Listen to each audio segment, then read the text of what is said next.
Hello, everyone. During this time of isolation and social distancing, I have decided to do a review of one of my favorite toys during my childhood and a childhood hero of mine, and that is of G1 Optimus Prime. You've probably seen a picture of him on my Facebook and Instagram profile, and just remember, you don't stop playing because you grow old because you stop playing. So some people are probably going to make fun, saying that I shouldn't be playing with toys with how old I am, but I'm not going to let those people steal my joy away from me.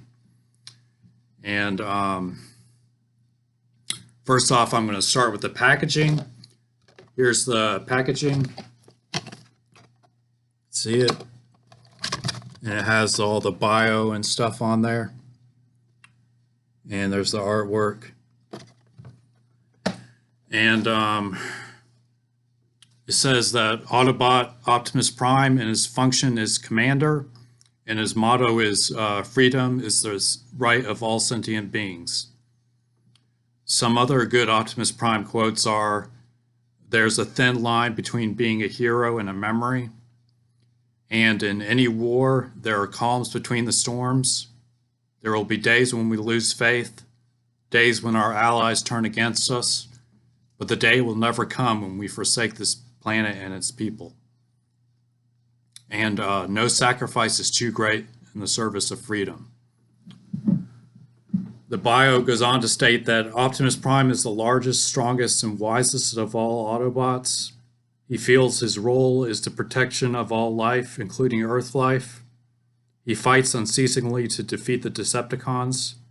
He splits into 3 autonomous modules. The first one is Optimus Prime, the brain center known as the Commander. The second is Roller, the Autobot scout car, a spy who operates up to 1,200 miles away. And the third is Autobot Headquarters, the combat deck equipped with a versatile mechanic artillery robot. Injury by one module is felt by the other 2. Now I'm going to read his tech specs.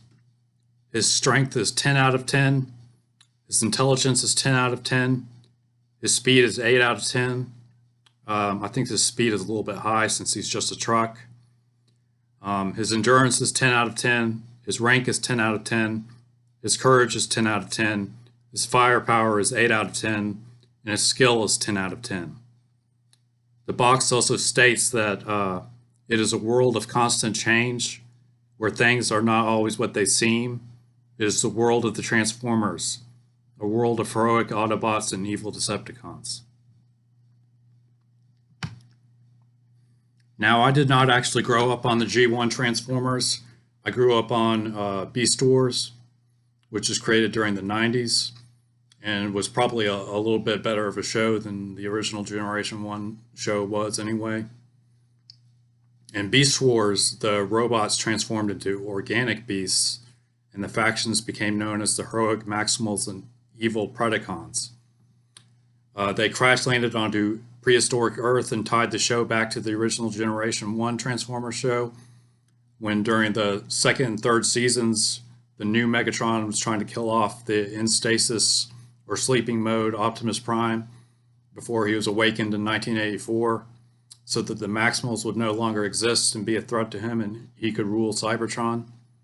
Cybertron is the home planet of all Transformers. He also tried to kill off all the prehistoric humans who threatened his rule. And if anyone has seen the original 1986 movie, we all know that Optimus Prime is wounded by Megatron, and he gets killed and passes on the matrix of leadership to Ultra Magnus. But Hot Rod picks it up instead and eventually becomes Rodimus Prime. And I think the new Transformers movies with Michael Bay were probably more watchable than the original 1986 movie because the action was better and the story was better, but some people may disagree with me. In the Marvel Comics series, Prime is secretly plagued by self-doubt and a conflicted sense of pacifism that often makes him an extremely reluctant warrior. And of course, in the origin story of Optimus Prime, He was originally a Cybertronian data clerk named Orion Pax, and the ancient Autobot Alpha Trion remade him into a more battle-ready warrior known as Optimus Prime to defeat the gladiator Megatronus, later known as Megatron, and his army of Decepticons. And here's a little known fact. Peter Cullen, the voice of Optimus Prime in the animated series and the movies, was inspired by his brother Larry Cullen, who was a retired captain in the United States Marine Corps. Now let's move on to the review. He's a Freightliner cab over engine truck with the red part of the truck in the front and the blue in the back, which eventually becomes legs. And he rolls pretty well, as you can see.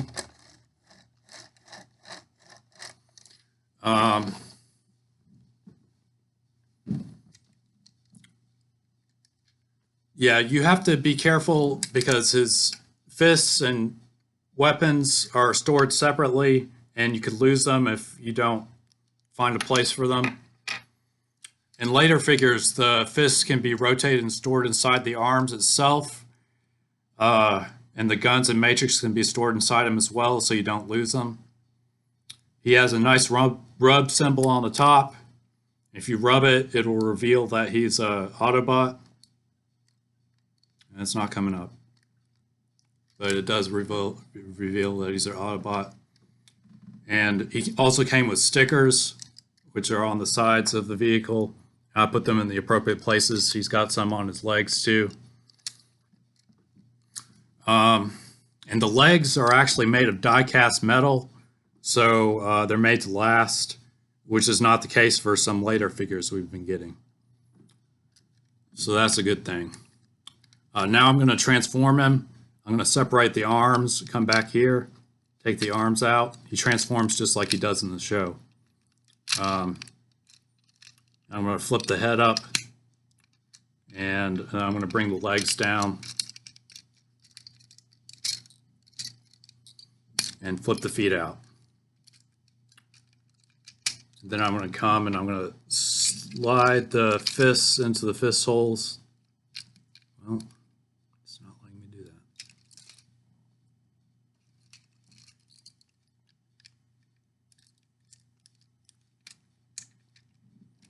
that. Okay.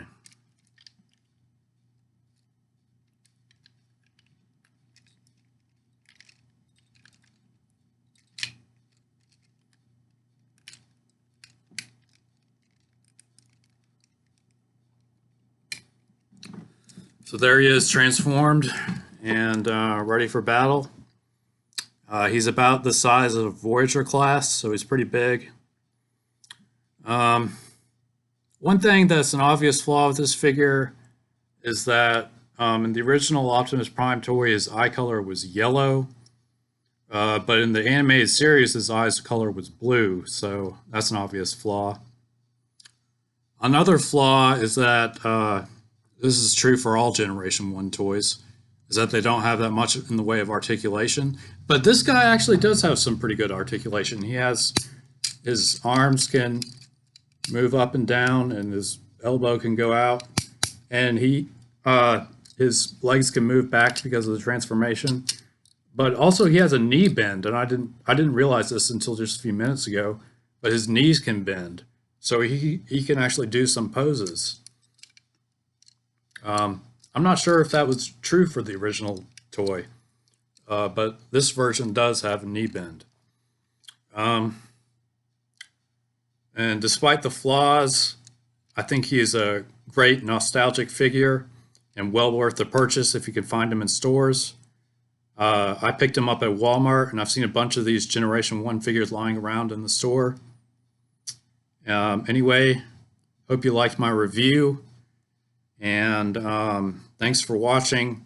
I hope everyone is having a safe, healthy, and wonderful day. All right, bye.